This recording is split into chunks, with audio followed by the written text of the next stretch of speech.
तो देखो, यहाँ पे जितने टॉपिक सामने आए, उन टॉपिकों को एक बार आप सामान्य से नज़रिए को देखोगे। मैं ज़रा-सा भी बताता हूँ, आप नज़रिया वो भी समझना और उसके साथ-साथ एक आगे वाला नज़रिया जैसे हम रोज़ करते हैं।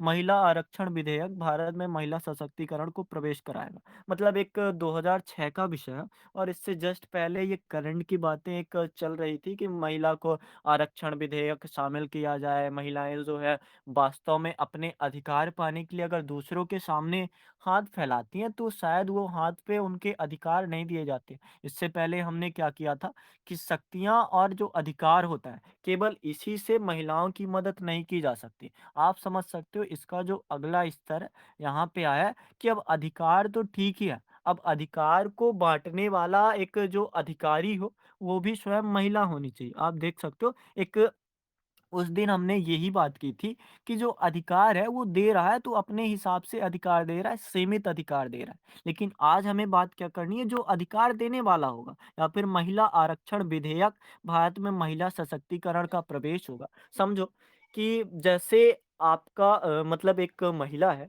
और वो जो न्याय है या फिर कोई समानता है या फिर अवसर की बात हो गई, तो वो सामने वाले जो मतलब सेम वर्ग के हैं या फिर महिलाएँ ही सामने हैं, तो उनसे ज़्यादा आसानी से वो अधिकार माँग सकती है या फिर उनको अपनी समस्याएँ समझा सकती हैं। अगला टॉपिक काफ़ी अच्छा टॉपिक है कि हम पारिस्थितिकी और पर्यावरण का परिरक्षण से कैसे एक धारित आर्थिक विकास, धारित को आप अगर अंग्रेजी में जाओगे तो मतलब सस्टेनेबल होगा और हिंदी में अगर जाओगे एक निरंतर अगर आर्थिक विकास चाहिए तो पारिस्थितिकी एवं पर्यावरण का परिरक्षण आवश्यक है। आप समझ सकते हो सामान्य सा नजरिया। अगर हमारा एक आर्थिक विकास में एक मैं आपको ऑडियो भी भेज सकता हूँ जिसमें मैंने बताया कि जो विजन 2047 है, इसमें पर्यावरण संरक्षण कैसे एक हद तक काम करेगा, ना सिर्फ कहें कि हमें ऑक्सीजन देने के लिए या फिर हमारे जीवन को बेहतर बनाने के लिए, बल्कि आर्थिक विकास के लिए वो कैसे एक कह सकते हैं मजबूत बनाएगा हमें। तो उस टॉपिक को आप समझ सकते हो, 7 या 8 मिनट का एक सामान्य सा वॉइस चैट है, मैं भेज दूंगा यहाँ पे। और तीसरा टॉपिक देखो, बहुत ही अच्छा टॉपिक, एक तरह से 2005 में बातें चल रही थी। भारत और यूएसए के लिए 100 शायद 23 नाभिकीय थोड़ा जो समझौते होते हैं, तो 2005 में समझौता हुआ और उसके बाद 2008 में या फिर 2006 में जो अमेरिका के राष्ट्रपति थे जॉर्ज बुश और भारत के प्रधानमंत्री थे, वो दिल्ली में आके मिले। शायद मैं अगर सही हूँ तो मार्च 2006 में मिले। और जो हमारा मेंस का पेपर होता है वो लगभग यही अक्टूबर-नवंबर में होता है। तो आप समझ सकते हो करंट की बातें भी आ सकती है जो लगभग 5-6 साल मतलब 5-6 महीने पुरानी हो और एक तरह से 2008 में इसका एक समझौता जो था उसकी स्थापना भी हो गई। तो आप इसको करंट से रिलेट अगर यहाँ पे मतलब ठीक है, थोड़ा अभी इसकी जो एक महत्ता है किस आधार पर आप समझ सकते हो, वो सारी चीज़ें बेहतर है। लेकिन लेकिन उसके अलावा आप ये भी ध्यान में रखना कि करंट की बातें थोड़ी अगर हम संदर्भ में रखें तो वो भी ऐसे का टॉपिक बन सकता है।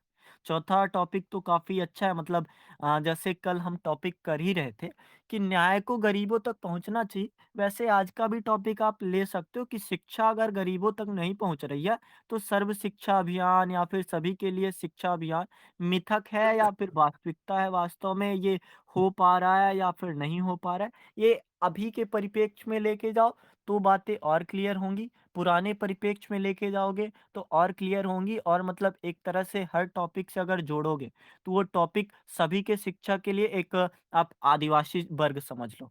एक आप अगर डेटा देखोगे तो मुस्लिम वर्ग जो होते हैं मतलब भारत में कम शिक्षित होते हैं, मतलब एक तरह से तुलना करने पर महिला वर्ग हो गया या फिर जनजाति समुदाय वर्ग हो गया या फिर एक पिछड़े गांव में रहने वाला इंसान हो गया, तो उनके लिए जो शिक्षा है या फिर सभी के लिए शिक्षा अभियान या फिर जिसको हम हिंदी में बोल देते हैं सर्व शिक्षा अभियान, तो क्या वास्तव में वो मिथक है या फिर वास्तविकता है, ये थोड़ा मतलब आप सोच भी सकते हो। हमने काफी किया है इस पे काम।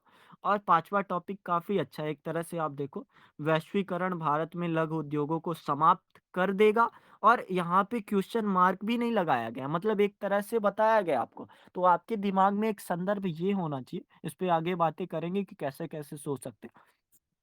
अगला टॉपिक भी थोड़ा मतलब अच्छा है एक तरह से, अगर आप समझना चाहो। बढ़ता हुआ कंप्यूटरीकरण। अ, बढ़ता हुआ एक सेकंड, अब म्यूट कर लो जो भी हो।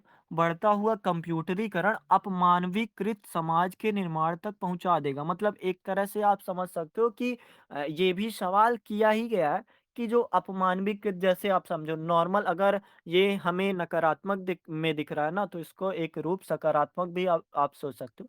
कंप्यूटरीकरण से अगर मैला ढोने की प्रथा अगर हट गई है, तो क्या वास्तव में ये अपमानवीकृत समाज का निर्माण है, या फिर वास्तव में एक समाज के उच्च वर्ग का निर्माण है? और दूसरे जो नकारात्मक पक्ष आपके दिमाग में तो काफ़ी आ ही रहे होंगे कि एक तरह से किस हद तक हम एक वही हो गए हैं कि इशारों के गुलाम, या फिर जो कहा जाता है कंप्यूटर के गुलाम मान सकते हैं, या फिर जो भी आपको मानना हो।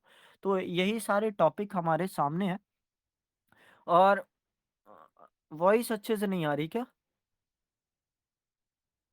हेलो। आ रही से आ रही है। वेरी लो बोल रहे हैं ये। नहीं ठीक तो है सर, कहाँ दिक्कत तो नहीं। हाँ, तो यही सारे टॉपिक है। अब इन सारे टॉपिकों पे बात करना, अगर देखो बोट हुआ टॉपिक नंबर 5 पे, तो थोड़ी बातें करते हैं एक सामान्य रूप में। इसमें मुझे 3-4 नज़रिए दिख रहे हैं।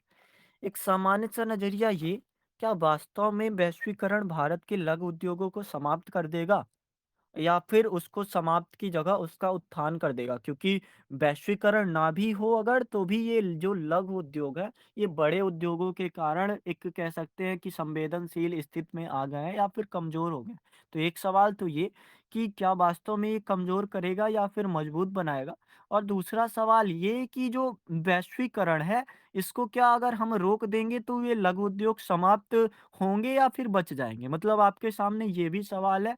जो 2 पक्षों में, कि एक पक्ष की जो पॉइंट आ रहा है, पक्ष में आप सोचो, पक्ष में ये कि पॉइंट आ रहा है कि इससे क्या-क्या एक नकारात्मक प्रभाव पड़ेगा, कि वास्तव में वैश्वीकरण जो है भारत में लघु उद्योग को समाप्त कर देगा। और अगर आप डेटा की जाओ ना, तो डेटा यही बताता है जो वास्तव में भारत के एक, आप टॉपिक नंबर 2 फिर से देख सकते हो, धारित आर्थिक विकास।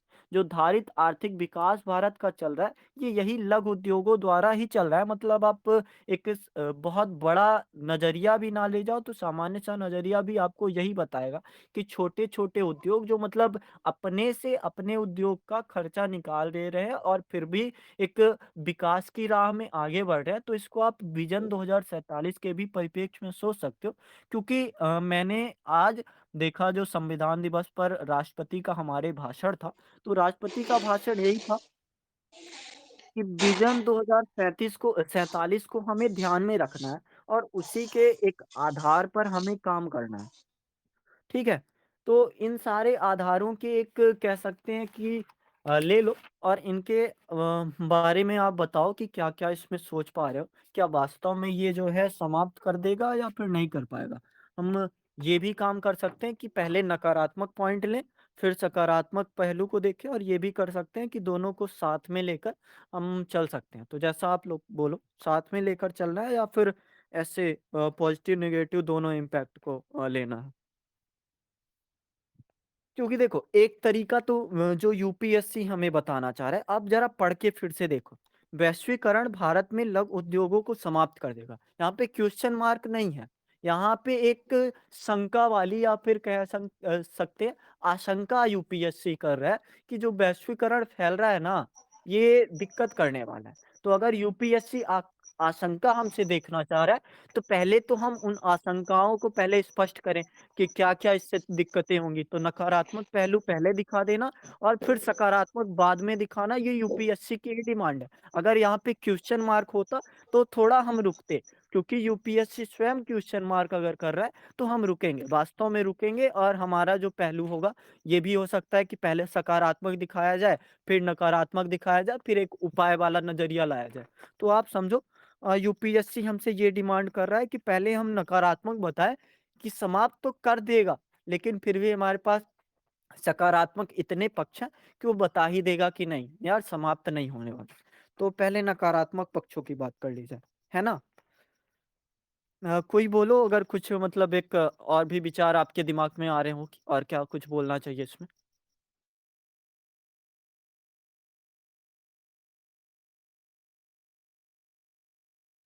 सर पहला तो ये कि वैश्वीकरण का जो प्रभाव है उससे जो स्मॉल स्केल इंडस्ट्री जो है वो पूरी तरह से प्रभावित हो चुके हैं। पहला नेगेटिव पॉइंट तो ये डालेंगे हम लोग। बढ़िया। और कोई कुछ बताना चाहता है?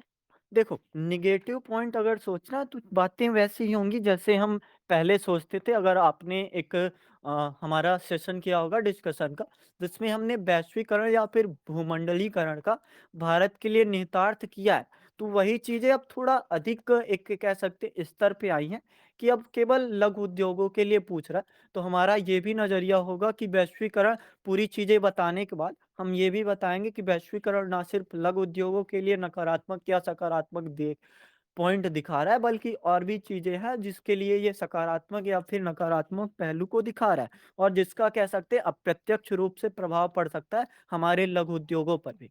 तो अब थोड़ा इंट्रो की बातें की जाए। कोई मतलब बताना चाहता है कि इंट्रो क्या होना चाहिए?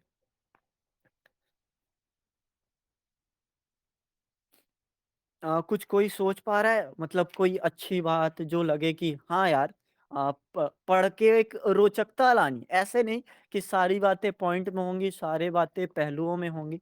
कोई भी रोचक वाली बात या फिर देखो काम करके आए होगे तो हो सकता है आप बता पाओ। और और अगर बताओगे तो ज़्यादा अच्छा होगा आपके लिए भी कि आप सोच पा रहे हो करंट पे तुरंत एक दिमाग में आ रहा है कि ये क्वेश्चन है और इस पे मैं सोच पा रहा हूँ। अगर अभी सोच पाओगे तो आगे शायद आप जब मेंस होगा हमारा शायद 22 अगस्त को, तो तब तक आप और ज़्यादा परिपक्व हो चुके होगे। तो वही चीज़ें हैं। आपको अगर कुछ पॉइंट याद आ रहा है कि कहाँ से शुरू करना चाहिए तो बताइए?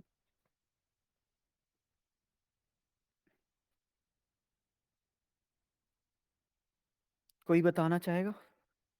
हाँ, देखो टॉपिक बिल्कुल नॉर्मल सा है, बस हमको इंट्रो करना है, नेगेटिव पॉइंट्स बताने कि क्या-क्या एक संदर्भ में देखा जा सकता है, सकारात्मक पक्ष दिखाने कि ऐसा भी नहीं है, फिर दोनों का संतुलनकारी रूप दिखाना है कि अगर इसके हमने नकारात्मक प्रभावों को सकारात्मक प्रभावों के साथ सामंजस्य बैठा लिया, तो चीज़ें ऐसी नहीं होंगी कि ये लघु उद्योगों को समाप्त कर दे और अगर लघु उद्योग समाप्त नहीं हुए तो हमारा जो विज़न 2047 है, वास्तव में अपने आप ही काफ़ी मजबूत हो जाएगा या फिर कहें कि एक विकसित भारत का सपना हम छोटी-छोटी इकाइयों को प्राप्त करके ही पा सकते हैं। तो आपको जो भी नज़रिया सामने आ रहा हो तो बताओ कोई?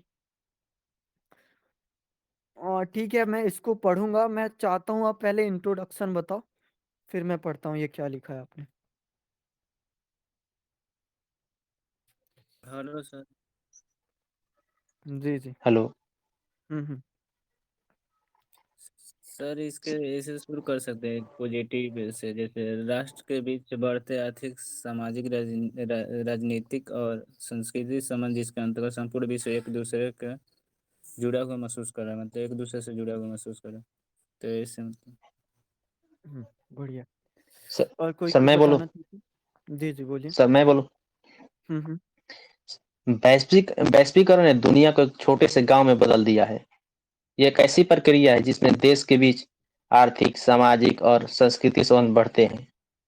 भारत भी वैश्वीकरण की इसी लहर से अछूता नहीं रहा है। ऐसे सर लिख सकते हैं क्या? बिल्कुल लेकिन लिख ये सकते हैं, बोलिए। भारत सर ये इसमें और सकारात्मक रंगों का प्रभाव बताएं कि या दूसरों को बोलने दें? अभी अभी प्रस्तावना हो जाए, फिर पॉइंट आएँगे तो फिर बातें करेंगे उसमें। आपको और कुछ कुछ याद आ रहा है जो मतलब एक पूरी तरीके से प्रस्तावना हो पाए? देखो मैं कोशिश करता हूँ, ठीक है? उतना ख़ास तो नहीं हो पाएगा लेकिन फिर भी आप समझने का प्रयास करना। ऐसा भी ना लगे कि टॉपिक बिल्कुल जीएस का हो गया। थोड़ा महसूस होना चाहिए कि हाँ, निबंध तो है। आपने वो गाना सुना होगा कि कौन-सा गाना था? मेरा जूता है जापानी, गाना सुना है आपने? जी, जी सर। हाँ, तो आप उसमें देख सकते हो वो गाना हमें क्या ही बता रहा है। मतलब एक तरह से मेरा जूता है जापानी, मेरी टोपी इंग्लिस्तानी और लेकिन जो बचा हुआ है दिल है हिंदुस्तानी। तो वैश्वीकरण ने यही किया है कि लघु उद्योगों को या फिर कहें कि हमारी जितनी भी चीज़ें थी जूता हमारा जापानी हो चुका है, हमारी जो पतलून इंग्लिस्तानी हो चुकी है, टोपी जो है रूसी हो चुकी है और बचा क्या है? केवल दिल बचा है जो हिंदुस्तानी बचा है और यही पूछ रहा है सवाल कि वैश्वीकरण जो है हमारे लघु उद्योगों को समाप्त कर देगा और लघु उद्योगों को अगर समाप्त करेगा चलो ठीक है, आप जापानी जूता पहन लो, टोपी रूस की पहन लो, कोई दिक्कत नहीं। लेकिन क्या अगर ऐसा करने से आपका दिल भी हिंदुस्तानी बचा रह पाएगा? या फिर वो दिल हिंदुस्तानी की जगह एक बिखर जाएगा या फिर किसी देश का और भी हो सकता है। आप बड़े-बड़े पूंजीपति वर्गों को देख लो, वो मतलब रहते कमाते अपने शहर में हैं और फिर जाके मतलब एक देश में बस जाते हैं, क्योंकि यहाँ पे क्यों रहना चाहेगा कोई? आप जब प्रदूषण है, आप टॉपिक नंबर 2 देखो। वही बता रहा है कि आर्थिक विकास के लिए पर्यावरणीय चीजें जरूरी है और पर्यावरण अगर खराब होगा तो आर्थिक विकास होगा क्यों?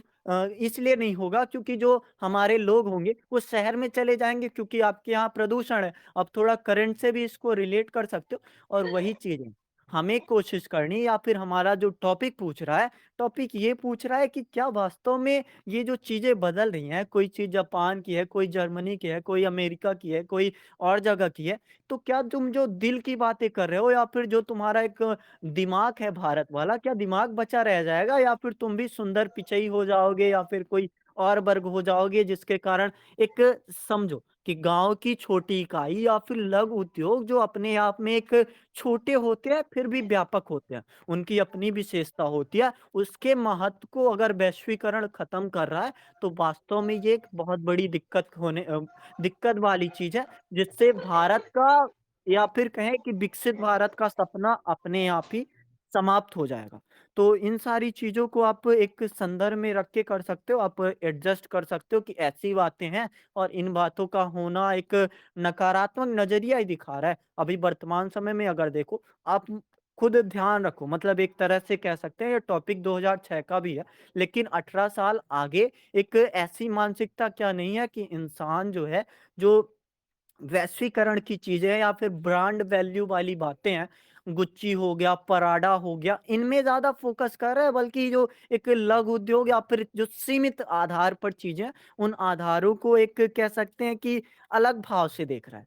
तो ये दिक्कत वाली चीज़ें हैं और इसी पे हमको बातें करनी है। आप इंट्रो कुछ ऐसा बना सकते हो, एक पॉजिटिव नेगेटिव वाली बातें कि हमारा केवल दिल बस हिंदुस्तानी ना बना रहे, हमारी जो एक कह सकते हैं हिंदुस्तानी होने के लिए एक सीमा है, वो निर्धारित ना हो जाए कि दिल का हिंदुस्तानी होना ज़रूरी है, बल्कि हमारे जो आभरण हैं, उद्योग हैं, ये भी हिंदुस्तानी बने रहें। नहीं तो देख सकते हो आप, अंग्रेज लूट के कब के चले गए, मतलब एक तरह से हम आज़ाद हुए कितने दिन हो गए? उनकी औद्योगिक क्रांति ने हमारी एक लघु उद्योगों को समाप्त तो कर दिया था, ठीक है, कोई दिक्कत नहीं। लेकिन तुम अगर उसके बावजूद भी फिर से नहीं पनप पाए हो या फिर वैश्वीकरण अब भी हमें लघु उद्योगों के मामले में गुलाम बनाए रखा है, तो वास्तव में अगर समाप्त नहीं भी हुआ है पूरी तरीके से, तो इसका ज़रा-सा फुटकना या फिर ज़रा-सी इसकी सुगंध हमें कोई से मतलब एक ख़याली पुलाव बनाने की बातें हैं ही नहीं कि हम अपनी राष्ट्रीय पहचान को बता सकते हैं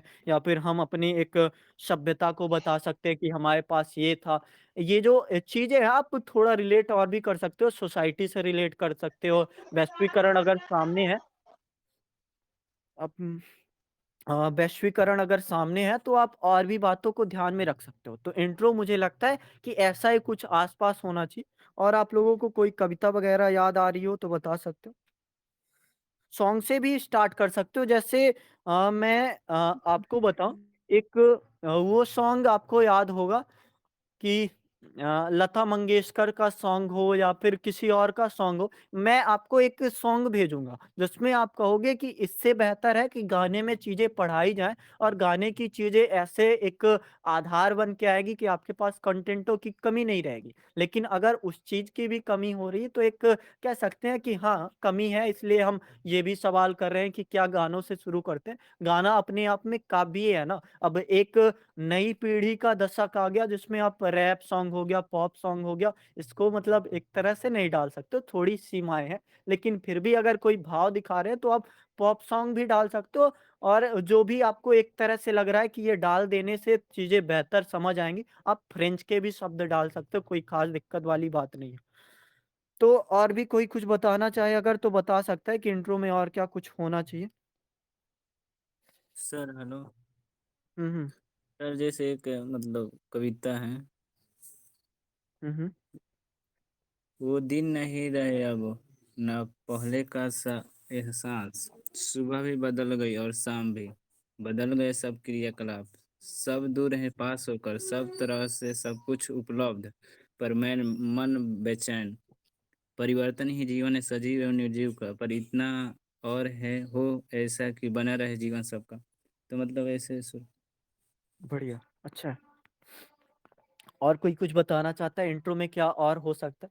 एक तरह से ये लगना चाहिए कि वैश्वीकरण जो है थोड़ा समाप्त तो कर रहा है, लेकिन हमें सुधार वाला एक नज़रिया जैसे आपका इंट्रो या फिर आपकी जो भूमिका यही होगी ना कि आपने निबंध में किन-किन चीज़ों को एक जगह दी है या फिर स्थान दिया है या फिर आपका नज़रिया किन-किन आयामों पर गया है। आपका एक सीमित दायरा नहीं होना चाहिए, चीज़ें आप बता सकते हो एक चाहे गाने के माध्यम से कि मेरा जूता है जापानी या फिर चाहे आप जैसे इन्होंने कविता बताई या फिर आप एक सामान्य सी बातें बता सकते हो कि मेरे पास पहले एक गुल्लक होता था, अब गुल्लक की जगह ले ली है पर्स ने, पर्स की जगह ले लेगा जब मैं कुछ बड़ा हो जाऊँगा तो शायद डिजिटल मोबाइल ले ले। पेटीएम मेरे गुल्लक की जगह ले नहीं सकता, वो गुल्लक, उसकी यादें, उसकी बातें वो अलग ही थी। ऐसे आप जो भी विचार आप फैला सकते हो वो विचार फैल सकते हैं, कोई दिक्कत वाली बात नहीं। आप परिचय से दे सकते हो, आप एक सामान्य सा व्यक्तिगत जीवन का उदाहरण जो दिखा रहा है, आपके लघु उद्योग को कैसे वैश्वीकरण खत्म कर रहा है या फिर वैश्वीकरण या फिर लघु उद्योग के कारण क्या-क्या एक वैसी चीज़ें कि हम ब्रांडिंग पे चले आए, हम जो चीज़ें एक महँगी हैं, उन चीज़ों को ज़्यादा बेहतर मानते हैं। अब अगर हिस्ट्री पढ़ी होगी तो हिस्ट्री में देखा होगा कि जो भारत की साड़ियाँ होती थी ना, बुनकर आती थी इतनी एक कह सकते हैं महीन कारीगरी की जाती थी, लेकिन अंग्रेज जो थे वो मशीनों से उनका मुकाबला नहीं कर सकते थे। लेकिन उन्होंने मुकाबला किया किससे? अक्ल से। वो वैश्वीकरण ही था जिसने उनको उस चीज़ से बेहतर बनाया या फिर कहें कि अगर आप सस्ता कर दोगे कोई चीज़, तो वो जो एक कह सकते हैं बेहतर स्थिति वाली है, तो उस चीज़ की महत्ता अपने आप ही खत्म हो जाएगी। अगर ₹500 में एक अच्छा हेडफ़ोन मिल रहा है, तो आप एप्पल का हेडफ़ोन लेने क्यों जाओगे? मतलब एक तरह से सब समझ सकते हो बातें। तो अब मतलब और कोई बताना चाहता है इंट्रो या फिर आगे बढ़ें हम लोग? हाँ, मैकडॉनल्ड का बर्गर हो गया। हाँ, कोई और कुछ बताना चाहता है कि इंट्रो में क्या-क्या और किया जा सकता है? जैसे कहानियाँ हो गई, कविता हो गई, गाना भी कर सकते हो। अगर गाना ये वाला मुझे लगता है बिल्कुल अटैच हो रहा है। मेरा जूता है आप सोच के देखो वही बातें पूछ रहा है कि वैश्वीकरण ने खत्म कर दिया यार। ये जो हमारे लघु उद्योग थे इसको समाप्त कर दिया। क्वेश्चन मार्क इसलिए नहीं दिखाया है कि वो चाहता है एक बातें स्पष्ट करना चाहता है कि स्थापित हो चुकी है बातें। आप खुद देख के जाओ, अब दियाली कौन उपयोग करता है? अब जो एक क्या बोलते हैं जो होता है झउआ आप लोगों को पता होगा जिससे बुनकर बनाते हैं, तो कौन उपयोग करता है? ये चीज़ें वैश्वीकरण से कह सकते हैं कि एक स्मार्ट नगरों में आई हैं। आप देखोगे तो उसमें एक झोपड़ी में खाने दिए जाते हैं या फिर मोमोज़ बाँटे जाते हैं। उससे एक चीज़ें बेहतर तो हुई हैं, ऐसा नहीं कहा जा सकता पूरी तरीके से गायब हुई हैं। लेकिन जो एक स्थानीय था, वो स्थानीयता की एक पहचान खो गई है। तो अब नकारात्मक पक्ष में आते हैं और आप लोग बताओ कि वैश्वीकरण ने क्या-क्या खो मतलब लघु उद्योग से छीन लिया या फिर लघु उद्योग को ही खत्म कर दिया? नेगेटिव पक्ष में क्या-क्या आप लोगों को लगता है? सबसे बड़ी बड़ी बात ये है कि बड़ी कंपनियां से प्रतिस्पर्धा, क्योंकि सर वैश्वीकरण के कारण बड़ी कंपनियों का प्रवेश होता है जिससे लघु उद्योग में बड़ी प्रतिस्पर्धा का सामना करना पड़ता है।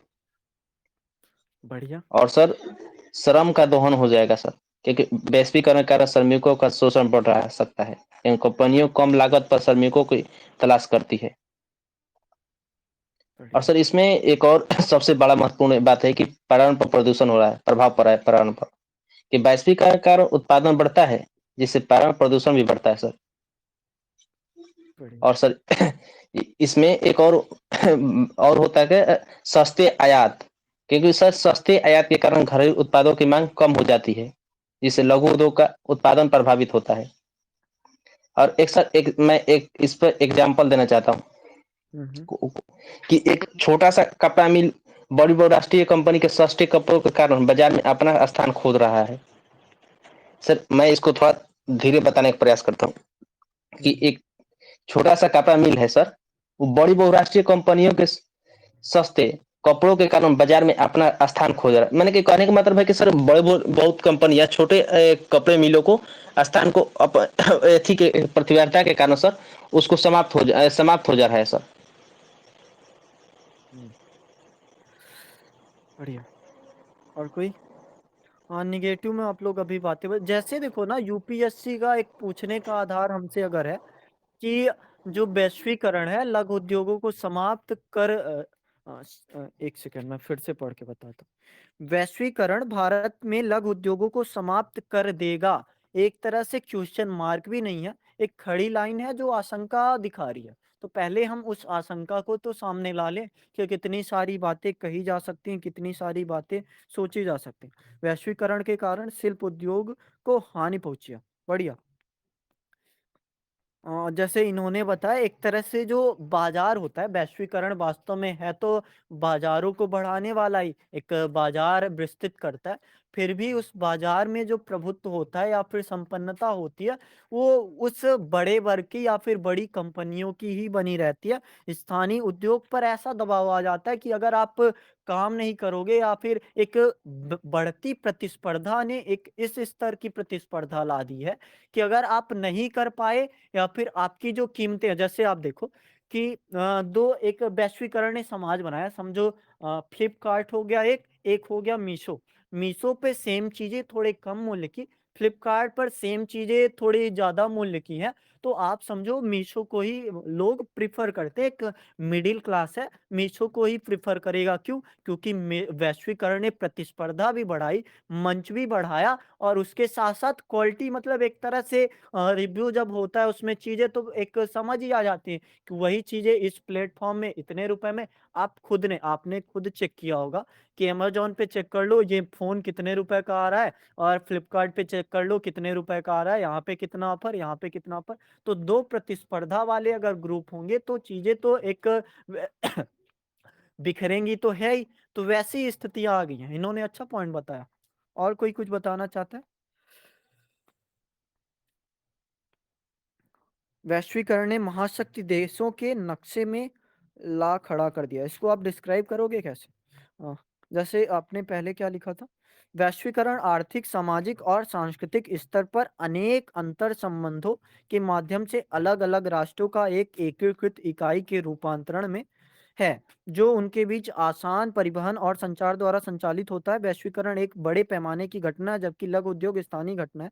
वैश्वीकरण एवं लघु उद्योग दोनों ही आर्थिक विकास और समृद्धि के वाहन के दो पहिए। बढ़िया, इन्होंने अच्छी बात की। एक तरह से ये भी नहीं है कि वैश्वीकरण को हम कमजोर कह दें कि तुमने हमारे लघु उद्योग छीने, या फिर लघु उद्योग को कह दें कि ये तुम्हारे विरोध में, वैश्वीकरण आने से तुमको दिक्कतें हुई है। ये एक आर्थिक विकास के दो पहिए ही हैं। लेकिन एक पहिया अगर अधिक बड़ा हो गया, एक पहिया छोटा पड़ता जा रहा है, तो वो दिक्कत होगी। या फिर जो बस होने वाली है, या फिर जो आर्थिक विकास की एक नाव है, या फिर जो भी आप समझ लो, वो पलटने ही वाली है अगर दो चीजें विपरीत स्तर पर जाएंगी।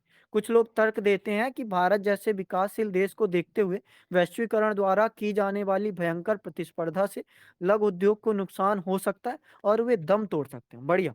लघु उद्योग भारत में सदियों से कौशल और ज्ञान पर आधारित उत्पादन के रूप में मौजूद है, जिन पर ज्यादातर ग्रामीण जनसंख्या आत्मनिर्भर है। मतलब एक तरह से लघु उद्योग को आप ठीक है ग्रामीण जनसंख्या से ले जाओ, पर फिर भी आपको सीमित नहीं रखना है। लघु उद्योग मतलब ये नहीं केवल ग्रामीण जनसंख्या। लघु उद्योग का मतलब एक छोटे उद्योग जो छोटे स्तर पर किसी भी समाज में सामने आए हैं। स्वतंत्रता के बाद भारत सरकार ने लघु उद्योग में हाँ ठीक है, पॉइंट अच्छा है, इसको बाद में पढ़ लेंगे। और कोई कुछ बताना चाहता है? हाँ बढ़िया, कोई दिक्कत नहीं। प्रतिस्पर्धा वैश्वीकरण के कारण लघु उद्योग को बड़ी बहुराष्ट्रीय कंपनियों से कड़ी प्रतिस्पर्धा का सामना करना पड़ता है। और अगर मुझे इसमें और आप लोगों को कुछ बताना है या फिर मैं कुछ बोलूं? लेकिन सर एक एक और बड़ा पॉइंट है कि सर इसमें सकारात्मक पॉइंट थोड़ा सा, इसमें नकारात्मक के साथ साथ सकारात्मक थोड़ा सा रख सकते हैं क्या अभी? आप अभी रखना चाहते हो? हाँ, कोशिश करिए जरा। जिससे सर एग्जाम्पल के तौर पर देखें सर कि जैसे कि चाइना जैसे देश की कंपनी जो होती है कि भारत में आयात करती है सामान, छोटे छोटे खिलौने, तो लेकिन भारत की कंपनियां जो है अपनी गुणवत्ता को अच्छे लेवल पर लेकर उसको प्रतिस्पर्धा करती है, जिससे कि उसके सामान भारत की कंपनियां के देखो महंगे होते हैं, लेकिन प्रतिस्पर्धा के कारण यहाँ के भारत के जो सामान होते हैं अच्छे होते हैं। तो कभी कभी ऐसा सर होता है कि जो कंपनी भारत की होती है उस अच्छे लेवल को बनाकर उसकी कि इसमें छोटे लेवल होते हुए भी अधिक लेवल अच्छा बनाकर यहाँ पर सेल होता है। और यहाँ पर सर कभी कभी सर उतना बोल नहीं पा। हाँ, समझ रहा हूँ मैं आपकी बातें कि जो प्रतिस्पर्धा का एक स्तर तो ठीक है कि बड़ी कंपनियां अपना प्रभुत्व जमा लेती हैं, लेकिन प्रतिस्पर्धा से ये भी हो रहा है कि जो लघु उद्योग है अपने आप में स्थापित हो रहा है। बढ़िया पॉइंट है, आगे इसकी बातें कर लेंगे। और अगर मैं कुछ और बताना चाहूँ, आप जैसे समझ सकते हो, एक कच्चा माल की अपर्याप्तता, जैसे आप समझो वैश्वीकरण तो हो गया, वैश्वीकरण से प्रतिस्पर्धा बढ़ी। अब प्रतिस्पर्धा के कारण ऐसी चीजें हो रही हैं कि जहां उपलब्ध होनी थी एक कह सकते हैं कच्चा माल, आप कोई सा भी ले लो किसी भी लघु उद्योग के लिए, तो वो कच्चा माल की अपर्याप्तता बनी रहती है, या फिर वो निश्चित नहीं होता कि आपको कच्चा माल प्राप्त होने वाला है। या फिर जैसे आप समझो, आपका है एक सामान्य सा छोटा खोवा उद्योग। अब आपको चाहिए एक दूध जो है कच्चा माल के रूप में आप यूज करोगे, और उस कच्चा माल या फिर दूध को लेने के लिए और भी खोवा कंपनियां या फिर खोवा लघु उद्योग बने हुए हैं, जो आपके मतलब जो समय से पहुंचा उसे ही मिलने वाला है, या फिर जिसकी पहुंच पहले है। जैसे एक वो भी होता है ना, बिचौलिया वर्ग, या फिर कहें कि एक पहुंच वाली चीज की हमारी आपसे ज्यादा बनती है। तो ये भी दिक्कत है एक वैश्वीकरण के कारण कि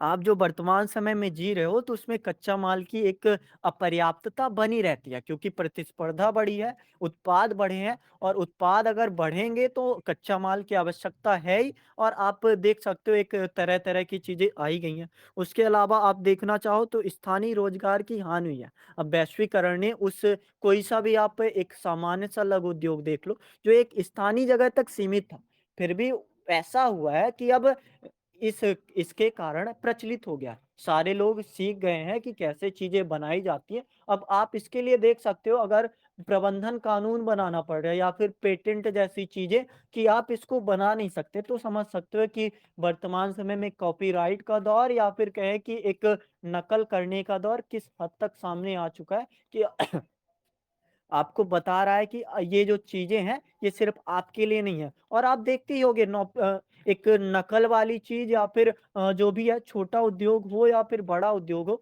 उसकी कार्बन कॉपी तो सामने आ ही जाती है। तो ये दिक्कतें भी सामने हैं कि एक स्थानीय रोज़गार में हानियाँ होती हैं, या फिर वैसा वाला भरोसा कि इनके यहाँ का अच्छा होता है या फिर इनके यहाँ का। आप थोड़ा नॉर्मल से व्यावहारिक उदाहरण लेकर भी इसको समझ सकते हो। और कोई कुछ बताना चाहता है? संस्कृत से आप इसको जोड़ना चाहते हो कोई? बेरोजगारी दर में वृद्धि होती है, बढ़िया। ये तो मतलब एक प्रभाव के रूप में हो गया, नकारात्मक प्रभाव सामने से। अगर लघु उद्योग समाप्त होंगे तो ना सिर्फ बेरोजगारी दर समाप्त होगी, आपको पता ही है कि लघु उद्योग भारत के विकास की बैकबोन है अपने आप में, और बैकबोन अगर टूट गई तो समझ सकते हो कि विकास की जो एक गति चल रही थी वो गति कमजोर हो जाएगी। आपको गरीबी के लिए सरकार को योजनाएं, नीतियां बनानी पड़ेंगी। पहले लघु उद्योगों से उनका घर आसानी से चल रहा था, अब वो सरकार पर आश्रित हो गए हैं कि हमारे पास कुछ है ही नहीं, आप बताओ कि क्या कर सकते हैं। बढ़िया पॉइंट है। वैश्वीकरण अ, ये इसमें क्या सर लिखा? ये भी बताइए। सर इसमें कृषि का भी लिख सकते हैं ना सर, कि जैसे कि सर जैसे कि किसान जो है हमेशा सर नकारात्मक मान के इसमें जो होता है प्रभाव पड़ता है, क्योंकि जो बड़े बड़े बिजनेसमैन हैं उनकी भाव को कम कर देते हैं। जब एक बाइक के बहुत ज्यादा जैसे नहीं होता है, कटनी हो जाता है तो उसका भाव का कम हो जाता है, तो एग्रीकल्चर पर सभी लोग बेचना चाहते हैं, क्योंकि एग्रीकल्चर में सर पैसे की जरूरत उस समय होती है। लेकिन उसको सर बताने में उस स्तर पर सक्षम नहीं, जो कहने वाला हूँ वो नहीं बता पा रहा हूँ सर। ठीक है, सही कह रहे हो आप। और कोई कुछ बताना चाहता है एक नकारात्मक प्रभाव में, या फिर मैं सॉर्टेड कर दूं सारी, मतलब जितनी बातें मुझे पता। कोई भी त्रिनेत्रा मैम आप बताएंगी या फिर कोई और? बरकत जी आप बताओगे? और क्या क्या आपको नेगेटिव पॉइंट दिखते हैं, मतलब केवल पॉइंट बताइए, और उनको अगर थोड़ा सा डिस्क्राइब हेलो कर सर। सकते हैं तो। जी जी। Sir I am sorry sir, वो मेरे बगल में ना शादी हो रहा है, तो वो बहुत ज्यादा डीजे का ये हो रहा है, तो ओके इसलिए ओके। बस हम सब सुनते हैं। ठीक। कोई और बताना चाहेगा?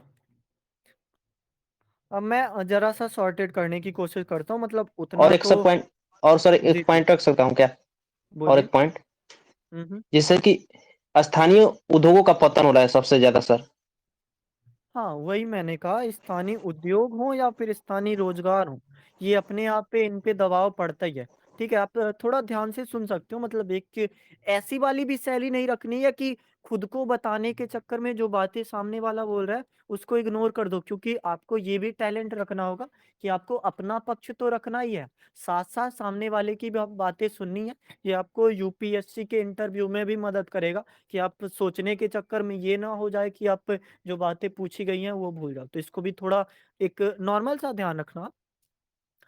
और एक संस्कृत और समाज की अगर बातें की जाए तो वैश्वीकरण ने, आप पिछले टॉपिक पे कर ही चुके हो कि संस्कृत पर कैसा वैश्वीकरण या फिर भूमंडलीकरण का प्रभाव पड़ता है, इस पे हमने कई बातें की थी। एक तरह से जो नवीन चीजें हैं या फिर पुरानी चीजों में एक वैसा होता है ना, चलो ठीक है, अगर शरबत में चीनी और पानी मिला तो ठीक है, शरबत बन सकता है, पानी में अगर मिला तो शरबत बन जाएगा।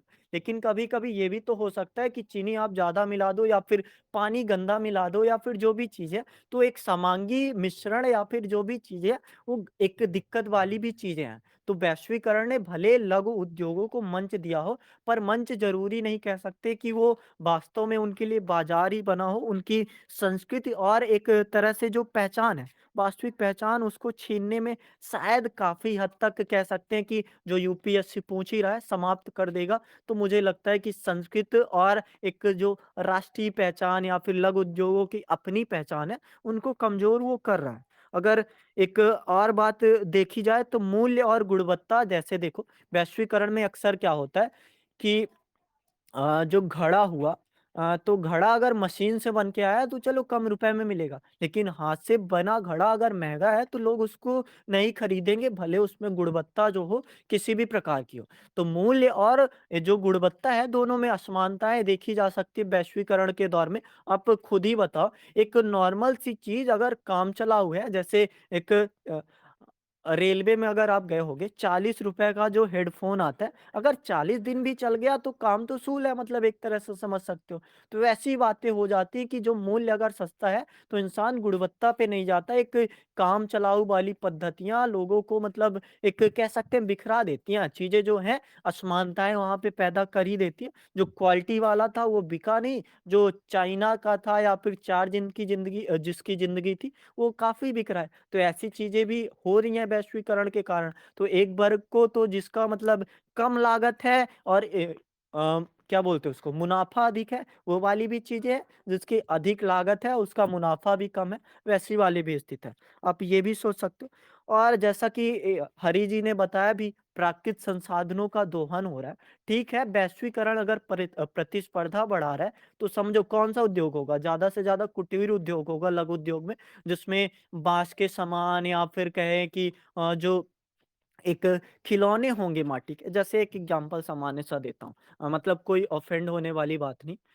मान लो घड़े बनाने का या फिर घड़े का बाजार आपको मिल गया, आप फ्लिपकार्ट पे डील कर लिए हो कि मैं घड़ा बना के बेचूंगा, आप बस एक उसके लिए मंच दे देना, मतलब मेरी भी एक नॉर्मल सी साइट कर देना जहाँ पे मैं आपको प्रोवाइड कराऊंगा, आप बेच देना। अब वहां पे आपके घड़े काफी अधिक मात्रा में बिकने लगे। अब लोग कहने लगे कि मुझे काले प्रकार के या फिर काली मिट्टी के घड़े ज्यादा पसंद आ रहे हैं। तो आप नदी किनारे, जैसे मतलब नॉर्मल सा समझो, नदी किनारे गए और मिट्टी वो खन के लाए नदी किनारे की, अब वहां पे मृदा अपरदन भी हो रहा है। अगर कोई मतलब डिमांड है, जैसे मैंने रील्स में भी देखा है बहुत सारा, कि जो बांस के सामान होते हैं उसमें मोमोज डाल के अच्छे से, मतलब एक पैक करके, या फिर लकड़ी का जो एक बर्तन होता है या फिर हांडी हो गई, पनीर हांडी आपने सुना होगा, तो उस हांडी में परोसा जाता है। तो ये सारी चीज़ें अगर प्रतिस्पर्धा बढ़ा रही हैं, तो ये सारी चीज़ें प्रकृति का दोहन भी बढ़ा रही हैं। पहले अगर आप एक डाटा की बातें देख सकते हो कि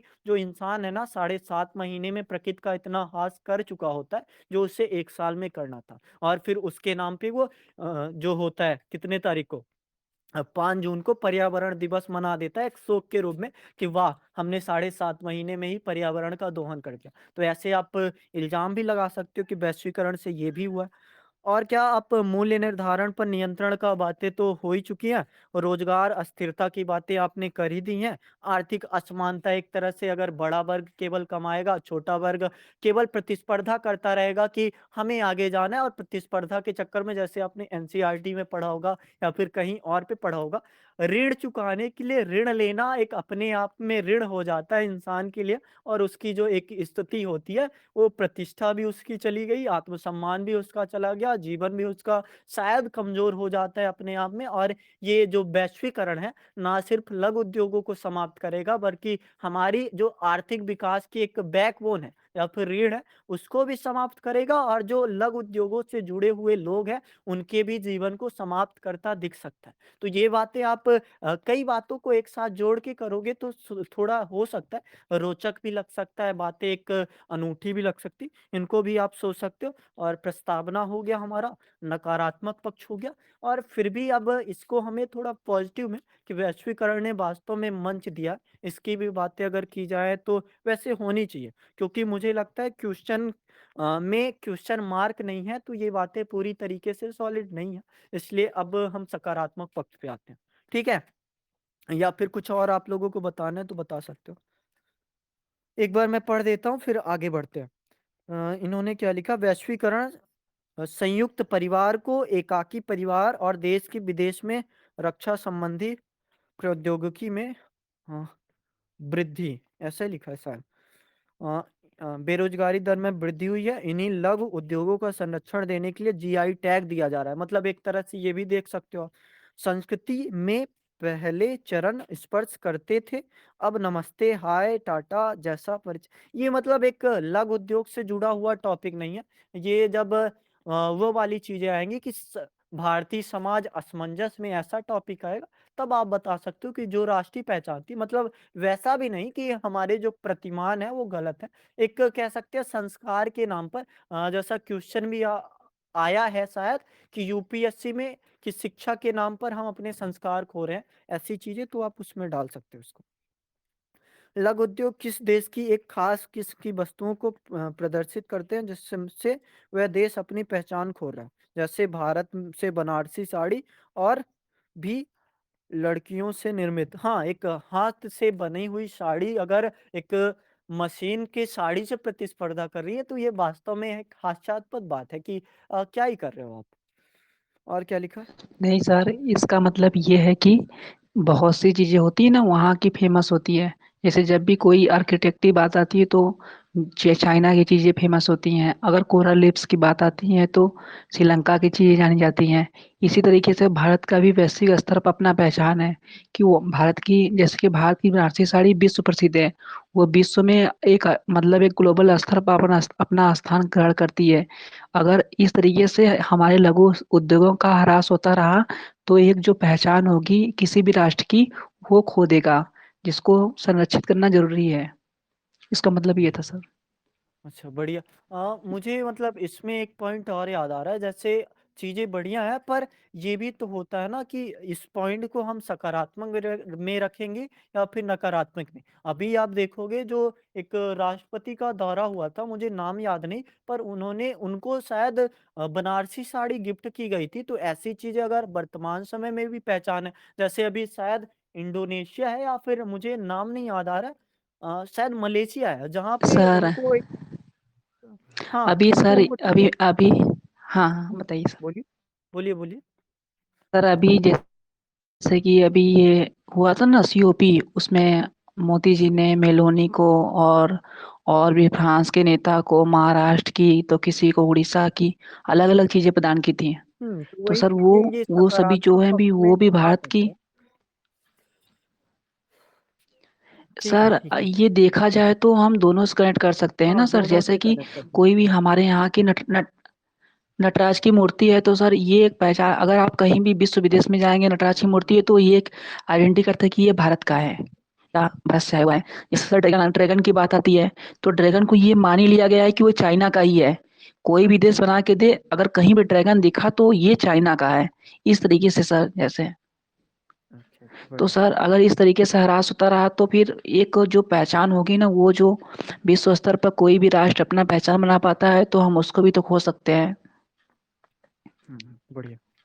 ये अम, ऐसा ऐसा। मॉडर्निटी के नाम पे ये क्या लिखा है? पेस्डो मॉडर्निटी की विरोधी हुई है। इसको आप जरा बताओगे क्या लिखा है? पश्चिमी संस्कृत का प्रभाव, जैसे दिवाली के लिए दिए गए इलेक्ट्रिक बिजली। हाँ, बढ़िया। अमीर और गरीब के बीच अंतर, श्रम का शोषण, सांस्कृतिक समरूपता, वैश्वीकरण से एकरूपता आ सकती है। सामाजिक समस्याएं, जिसमें वैश्वीकरण से अपराध, मानव तस्करी और अन्य सामाजिक समस्याएं बढ़ सकती हैं। राष्ट्रीय संप्रभुत्ता का क्षरण होता है। लोकतंत्र का कमजोर होना, आर्थिक संकटों का प्रसार, स्वास्थ्य संबंधी प्रभाव। एक तरह से आपने ये भी दिखा दिया लघु उद्योग के खराब होने से और भी क्या एक प्रभाव पड़ सकते हैं। मतलब वैश्वीकरण ने लघु उद्योगों पे अगर संकट डाला है तो उस लघु उद्योग पे संकट के कारण और क्या प्रभाव है, ये चीजें भी बढ़िया। वैश्वीकरण ने भारत के लघु उद्योगों को खत्म नहीं किया है, बल्कि इनके विकास में मदद की है। बढ़िया, ये पॉजिटिव पॉइंट में। वैश्वीकरण ने भारतीय लघु उद्योगों को आर्थिक विकास और समतामूलक विकास के लिए एक इंजन माना है। लघु उद्योगों ने भारतीय अर्थव्यवस्था में सकल औद्योगिक मूल्यवर्धन के लगभग 40% का योगदान दिया है। लघु उद्योगों ने विनिर्माण रोजगार में लगभग 80% और कुल निर्यात में लगभग 35% का योगदान दिया। वैश्वीकरण ने भारतीय व्यवसायों को वैश्विक स्तर पर काम करने का अवसर दिया। हालांकि कुछ नकारात्मक प्रभाव भी लघु उद्योगों पर पड़े हैं। बढ़िया, नकारात्मक की बातें हो गई, अब चलते हैं थोड़ा सकारात्मक पॉइंट पे। क्या सर हम्म। सर जैसे कि मतलब अभी मैम ने ये बताया कि लघु उद्योगों में उन्होंने लिखा कि उनका देखिए सर, नहीं उन्होंने लिखा नहीं। वैसे मतलब सर डायरेक्ट हम आर्गुमेंट कर सकते हैं हाँ या ना में। सुनिए, पहले तो हमने बता दिए इतनी दिक्कतें हुई, फिर हमारा जो जवाब क्या है कि वास्तविक रूप से अगर देखा जाए तो वो नहीं है। और जवाब भी यही ही होना चाहिए। आप ये बताओ, अगर आप वर्तमान समय में भी गुल्लक जान हो, वर्तमान समय में भी आपको ये सारी चीजें पता है, तो क्या 20 साल पहले का जो क्वेश्चन था तो क्या समाप्त कर दिया?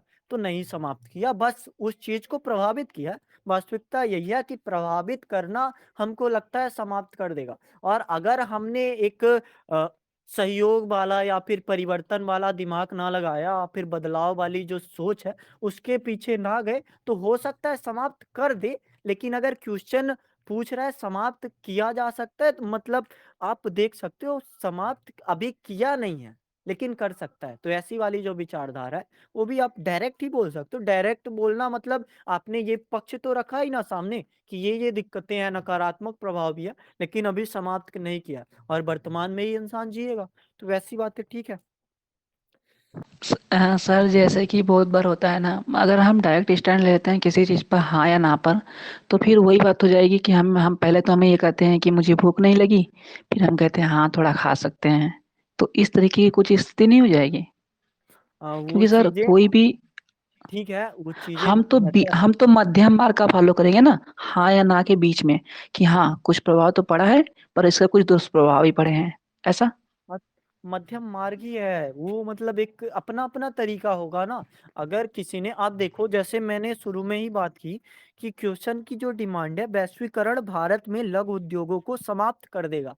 यहाँ पे प्रश्नवाचक चिन्ह नहीं है, यहाँ पे आशंका है। आशंका ऐसी कि क्या वास्तविकता है। अब देख सकते हो क्वेश्चन की जो डिमांड है उस आधार पर हमको चलना है। अगर क्वेश्चन की डिमांड वहां पे लास्ट में क्वेश्चन मार्क होता तो वो वही पूछना चाह रहा होता हाँ या ना में। अगर डिमांड है उसकी आशंका को जानने में, तो आशंका को क्लियर करने के लिए हमारे पास इतनी भी दिक्कतें नहीं है कि हम हर बार ही मध्यम मार्गी जाएं। आप जैसे देखते हो, क्या आप इस बात से सहमत हो? तो हर बार आप मध्यम मार्गी जाने की कोशिश की बजाय थोड़े आप एक प्रत्यक्ष रख सकते हो और प्रत्यक्ष से फिर प्रमाण की आवश्यकता नहीं होगी। इन्होंने बताया जैसे आप फैक्ट देख सकते हो कि उसने मजबूत किया, फिर अब प्रमाण की आवश्यकता उस नहीं पे सवाल क्यों जाएगा फिर? आप सोच के देख सकते हो। नहीं पे जवाब सवाल तब जाएगा जब आप इतनी बातें बताओ। अब मैं आपको गिनाता हूँ इसके सकारात्मक प्रभाव, फिर आप मतलब अगर कमज़ोर हुए या फिर एक पक्ष कम हुए, तब आप बता सकते हो कि हाँ, मतलब एक तरह से ऐसा मध्यम मार्ग ही रखना था। मैं ज़रा बताता हूँ इसके पॉज़िटिव पॉइंट, मतलब एक जो टॉपिक है, इसके विपक्ष में बताता हूँ कि समाप्त नहीं करेगा। ज़रा सुनो। बाजार का विस्तार होगा, वैश्वीकरण है तो बाजार का विस्तार होगा, और बाजार का विस्तार होगा तो जितने भी एक उत्पाद बनेंगे या फिर लघु उद्योगों से चीज़ें हासिल होंगी, वो चीज़ें अपने आप ही बिक्री के लिए जाएँगी। प्रतिस्पर्धा बढ़ेगी अगर, तो प्रतिस्पर्धा बढ़ने से चीज़ों की गुणवत्ता भी बेहतर होती है और मूल्य संवर्धन भी होता है। एक तरह से आप देख सकते हो, आप इन्फ्लेशन की बातें देखो, अगर 2 सब्जी वाले आपस में सब्जी मतलब एक दू दूसरे के सामने सब्ज़ी बेच रहे हैं, तो दोनों में प्रतिस्पर्धा होगी, दोनों में एक कह सकते हैं, हो सकता है आपको लगे मूल्यवर्धन करने से चीज़ें दिक्कत वाली हों, लेकिन मूल्यवर्धन का एक रूप भी समाज या फिर बाज़ार के आधार पर ही होगा, इतना अधिक नहीं किया जा सकता या फिर इतनी चीज़ें उस समाज में नहीं। जहाँ अगर बताओ ₹30 की आइसक्रीम बिकने योग्य नहीं है, तो वहाँ इतना महँगा नहीं किया जाएगा, लेकिन फिर भी अगर थोड़ा-थोड़ा बढ़ाया जा रहा है, तो वो चीज़ें मूल्य संवर्धन करेंगी।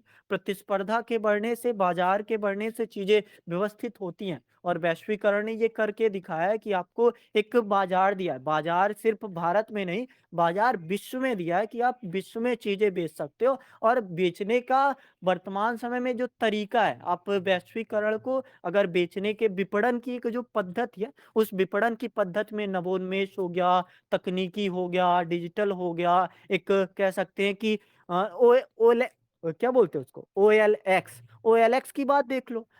फ़ोटो क्लिक करो, वो अपने आप ही मतलब एक तरह से ये चीज़ें व्यवस्थित हुई हैं, थोड़ी सुधरी हैं अगर, तो उसका जो वैश्वीकरण है, एक पॉज़िटिव पक्ष दिखा ही रहा है। आप उसको भी सामने देख सकते हो, और उस चीज़ से या फिर प्रतिस्पर्धा से जो गुणवत्ता बढ़ी है उत्पादों की, वो गुणवत्ता में भी आप वृद्धि देख सकते हो। डिज़ाइन की चीज़ें या फिर नक्काशी पहले अगर कम होती थी, या फिर आप देख सकते हो, मुझे अगर सही से याद नहीं, किसी ने फ़ोटो भेजी थी दियाली की एक डिज़ाइन वाली, मतलब डिज़ाइनदार दियाली की फ़ोटो, आप उसको समझ सकते हो। पहले की जो दियालियाँ या फिर हमारे गाँव में जो दियालियाँ मिलती है ना, वो नॉर्मल सी होती है, कुछ में वैसा ही हो जाता है। लेकिन फिर भी जो एक कह सकते हैं गुणवत्ता बढ़ी है या फिर उसका आकर्षण बढ़ा है, तो वो वैश्वीकरण के कारण की प्रतिस्पर्धा में अगर तुम सामने हो, आप ज़रा देखो, टोटी वाली आप क्या बोलते हैं उसको, घड़ा लेना पसंद करोगे या फिर बिना टोटी वाला घड़ा? अगर दोनों समान मूल्य या फिर लगभग 10 का अंतर है, 19-20 का अंतर है,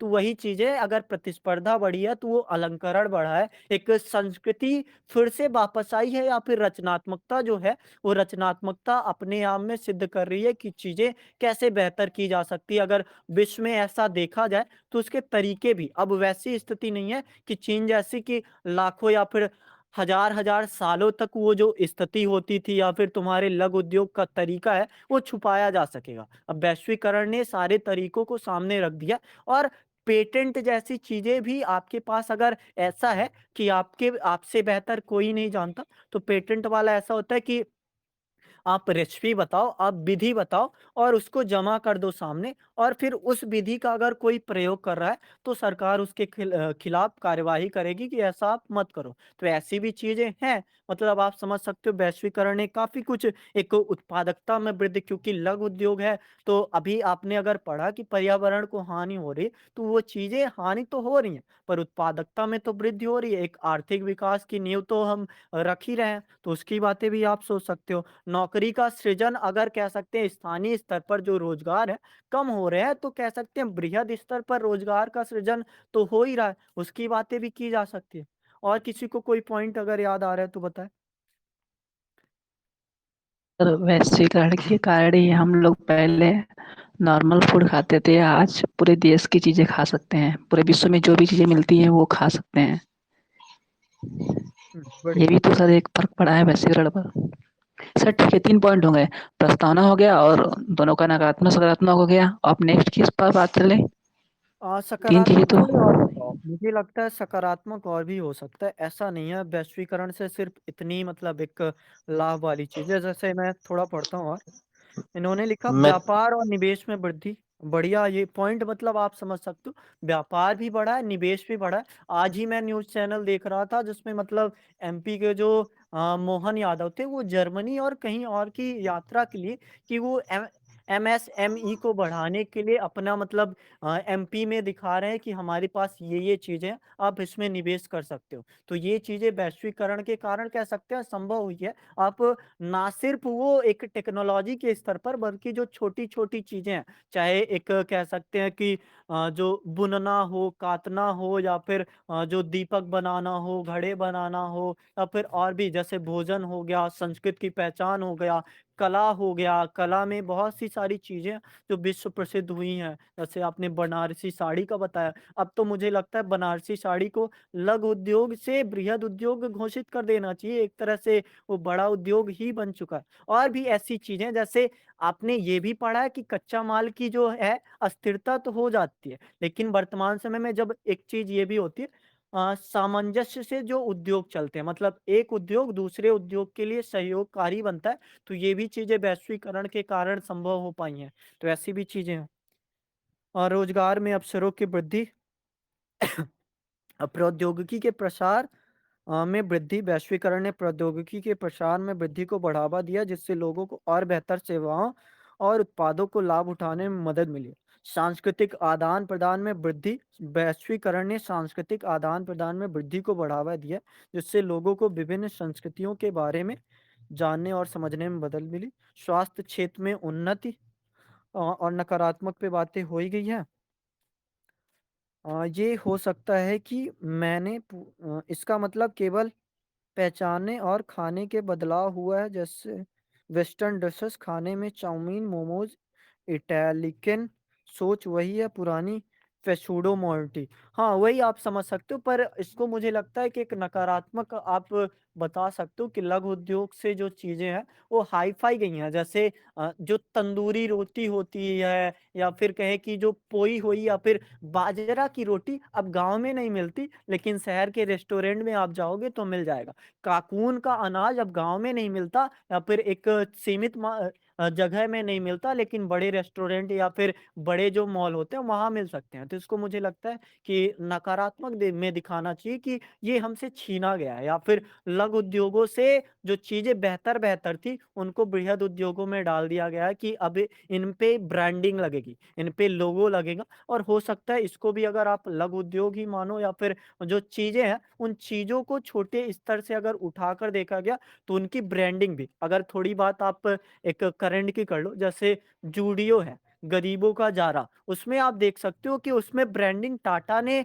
अपना जो टाटा का लोगो है, वही नहीं लगाया क्योंकि उसको पता है कि एक गरीब वर्ग या फिर मध्य वर्ग के लिए एक ब्रांडेड चीज़ है। तो आप देखो वहाँ पे एक जो रेशम या फिर खादी के जो कपड़े बनते थे, वो सारी चीज़ें तो गायब हुई हैं ना मतलब एक सेम रुपए में या फिर कहें कि उससे भी कम मूल्य में जो चीज़ें थी, वो अगर बेहतर सामने मिल रही हैं ज़ारा में या फिर वहाँ पे एसी चल रहा है लगातार या फिर वहाँ पे एक लगातार बेहतर स्थिति है तो आप वहीं जाके खरीदोगे ना, उसका नाम अगर ज़ूडियो है या फिर कुछ भी है, ब्रांडेड जो चीज़ें पॉज़िटिव पॉइंट भी है कि वो चीज़ें ही जो गाँव के लोग बनाते हैं, उसका भी ज़ारा में मिलना या फिर ज़ूडियो में मिलना शामिल है या फिर जो चीज़ें नहीं भी हैं, तो उसका भी मिलना या फिर ना मिलना। तो वो सकारात्मक, नकारात्मक दोनों में आप देख सकते हो।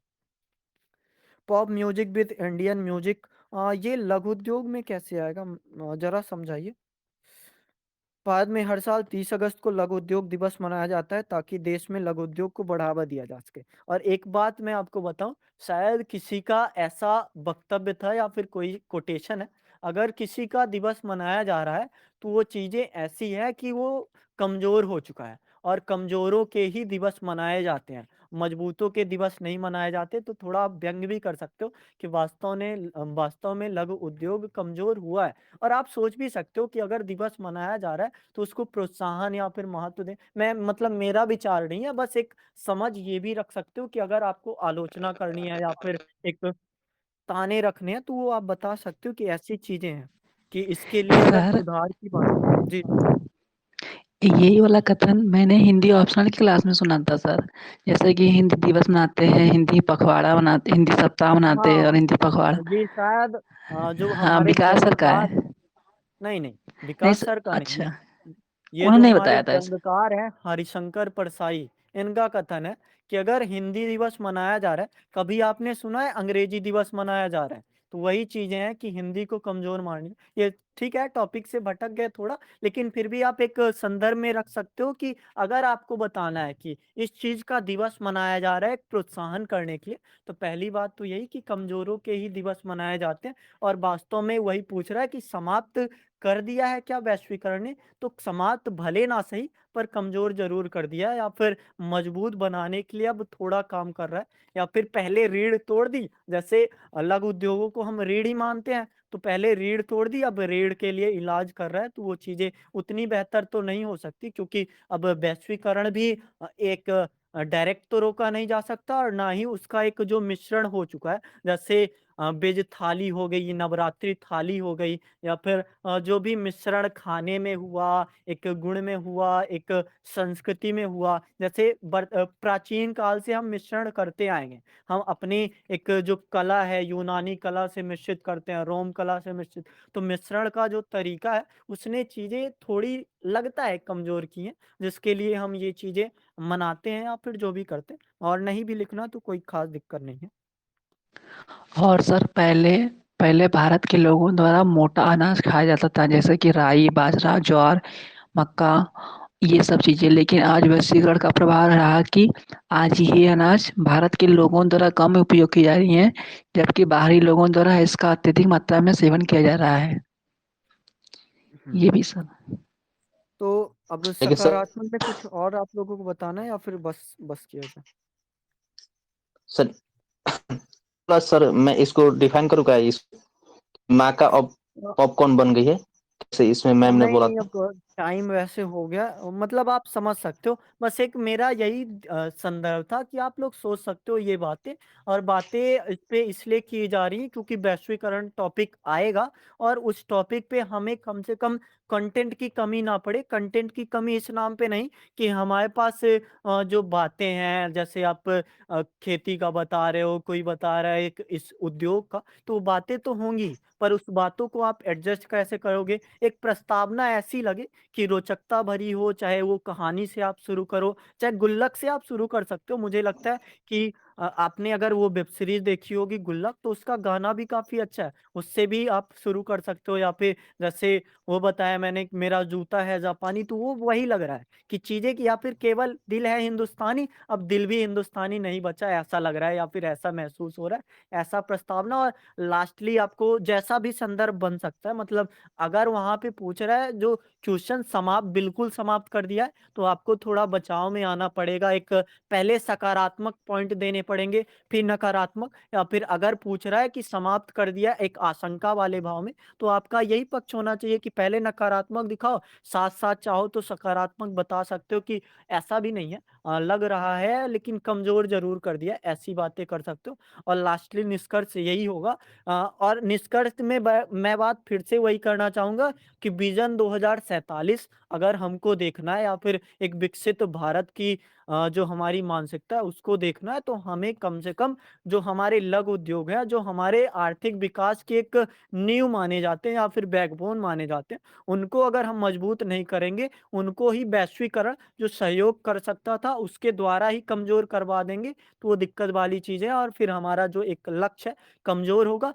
और पॉइंट जितने भी आप टॉपिक नंबर 2 देख लो, 2 भी यही कह रहा है कि पर्यावरणीय विकास, या फिर जो भी चीज़ है, मैं इसका ऑडियो भेज दूँगा आप लोगों को, सुनना। मतलब वही बातें थोड़ी-थोड़ी 7 या 8 मिनट का एक सामान्य सा वॉइस है कि कैसे वो लाभ दे सकता है। तो वही बातें हमको थोड़ा, अब जितने भी संदर्भ, या फिर कहें कि जीएस के जितने भी संदर्भ है, थोड़ा विकास की ओर देखते हुए, क्योंकि यहाँ भी पूछ रहा है, विकास की बातें पूछ रहा है, तो उसको हम थोड़ा अपने दिमाग में रख सकते हैं कि करंट की बातें या फिर जो भी हैं। ठीक है? अब किसी को और कुछ कहानी बतानी है तो बता दो जल्दी से, फिर चला जाए।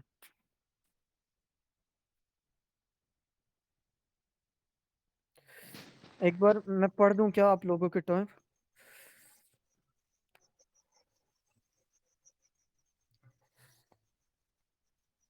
ये आपका सवाल है क्या टॉपिक पर जो पॉइंट डालते हैं क्या वो सब सही होता है इस विषय में? मतलब नहीं समझ पाया संदर्भ क्या पूछना चाह रहे हो आप?